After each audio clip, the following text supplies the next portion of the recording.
నా పేరు మల్లికార్జున అండి. నేను సాఫ్ట్వేర్ ఇంజనీర్గా వర్క్ చేస్తున్నాను బెంగళూరులో. నా వృత్తి వచ్చేసి సాఫ్ట్వేర్ మీద వర్క్ చేస్తున్నా. నా ప్రవృత్తి వచ్చి అగ్రికల్చరు. నాకు చిన్నప్పటి నుంచి మేము అగ్రికల్చర్ బేస్డ్ ఫ్యామిలీ కాబట్టి అగ్రికల్చర్ అంటే చాలా ఇంట్రెస్ట్ మాకు. వెరీ బిగినింగ్ మా కోకోనట్ ప్లాంటేషను, తర్వాత వరి, గ్రౌండ్ నట్స్. మా ఏరియాలో ఎక్కువ వరి, గ్రౌండ్ నట్స్ బాగా ఎక్కువ పండిస్తాము. దీంతో హార్టికల్చర్ క్రాప్స్లోకి మేము 2005లో ఎంటర్ అయ్యాము. బిఫోర్ దానికంటే ముందు దాదాపు ఒక 10 ఎకరాల్లో కొబ్బరి చెట్లు సర్వైవ్ చేయడానికి ఒక 20 బోర్వెల్స్ వరకు వేసాము. కానీ అంటే బోర్వెల్స్ సక్సెస్ కాలేకపోయాము. దాంతో ఇక్కడ ఆల్మోస్ట్ 2 కిలోమీటర్స్ 2.5 కిలోమీటర్స్ దూరంగా వచ్చి వెంచర్ స్టార్ట్ చేసాము. ఇక్కడ అంటే అగ్రికల్చర్ స్టార్ట్ చేసాము. ఇక్కడికి వచ్చాక ఎలక్ట్రిసిటీ సప్లై కూడా లేదు. మేము ఇనిషియేషన్ తీసుకొని చాలా రోజులు స్ట్రగుల్ చేసి ఇక్కడ బోర్వెల్స్ వేసాక ఎలక్ట్రిసిటీ కనెక్షన్ తీసుకొని ఇక్కడ స్టార్ట్ చేసాము.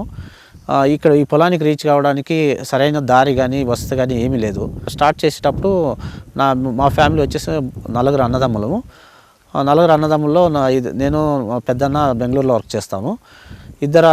ఇంకా అన్న తమ్ముడు ఇద్దరు ఇక్కడ వ్యవసాయం చేసేవాళ్ళు. అయితే స్టార్టింగ్లో కెమికల్ ఫార్మింగ్ చేసేవాళ్ళము. కెమికల్ ఫార్మింగ్ చేసినప్పుడు ఈల్డ్ అయితే స్టార్టింగ్ కొద్ది రోజులు బాగానే వచ్చింది. తర్వాత విపరీతమైన ఇన్వెస్ట్మెంట్ ఎక్కువైపోయింది కెమికల్ ఫార్మింగ్లో. నాట్ ఓన్లీ దట్, ఒక ఇన్వెస్ట్మెంట్ ఎక్కువ కావడము, at the end of the crop cycle end అయ్యే టైంకి ఇన్వెస్ట్మెంటు మరి ప్రాఫిట్స్ రెండు కంపారిజన్ చేస్తే నాట్ ఈవెన్ 30-40% మార్జిన్స్ కానీ ఉండేది కాదు. తర్వాత ఇంకొక ప్రాబ్లం మేము అబ్జర్వ్ చేసింది ఏమంటే భూమి మొత్తం నిస్సత్తువ అయిపోయేది.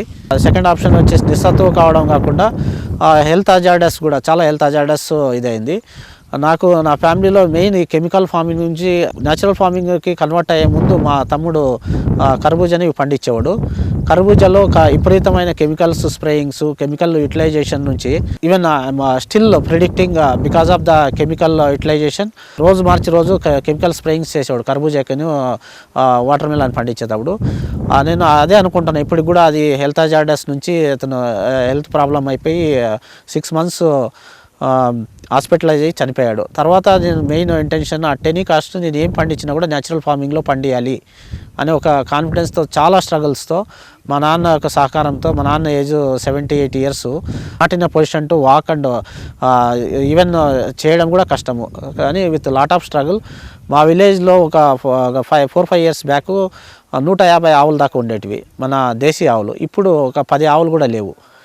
బట్ స్టిల్ నేను ఈ ప్రకృతి వ్యవసాయానికి కావాల్సిన మెటీరియల్ అంతా అనంతపురము, బెంగళూరు నుండి తీసుకొని వస్తూ ఈ వ్యవసాయాన్ని కంటిన్యూ చేస్తూ ఉన్నాను. అవును, ఇది ఇక్కడ ఇంకో మేజర్ సెట్ బ్యాక్ ఏమంటే, నేను బిఫోర్ దీనికి రావడానికంటే ముందు, ఇప్పుడు ప్రస్తుతం నేను ఒక బెంగళూరులో ఎంఎన్సీ కంపెనీకి వర్క్ చేస్తున్నా.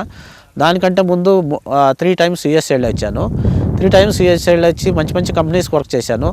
ఇంకొకటి ఏమంటే, నేను one of the leading company in the world agriculture leading కంపెనీకి వర్క్ చేశా.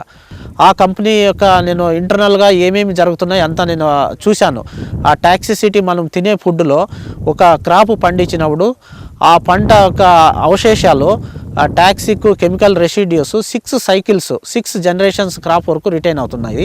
నేను ఆ ప్రాజెక్ట్స్కి డెవలప్ చేశాను. ఇంటర్నల్గా DNA సీక్వెన్స్, మాలిక్యూల్ ఇవన్నీ స్టడీ చేశాను.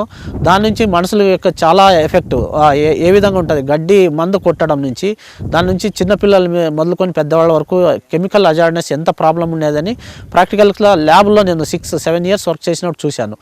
దెన్ నేను ఏదైనా చేయని, 1 ఎకరా చేయని, 2 ఎకరాలు చేయని, కెమికల్ ఫార్మింగ్ చేయరాదు అని ఒక కంక్లూజన్కి వచ్చి, ఇఫ్ నేను వ్యవసాయం చేస్తే ఆర్గానిక్ న్యాచురల్ ఫార్మింగే చేయాలి అని ఒక దీంతో ఎవ్రీ వీకెండ్ నేను 5 days వర్క్ చేస్తూ, శనివారం ఆదివారం నాకు హాలిడే ఉంటుంది. ఈ 2 రోజులు వచ్చి వ్యవసాయం మీద ఫోకస్ చేస్తూ నేను వ్యవసాయాన్ని కంటిన్యూ చేస్తూ ఉన్నాను సార్.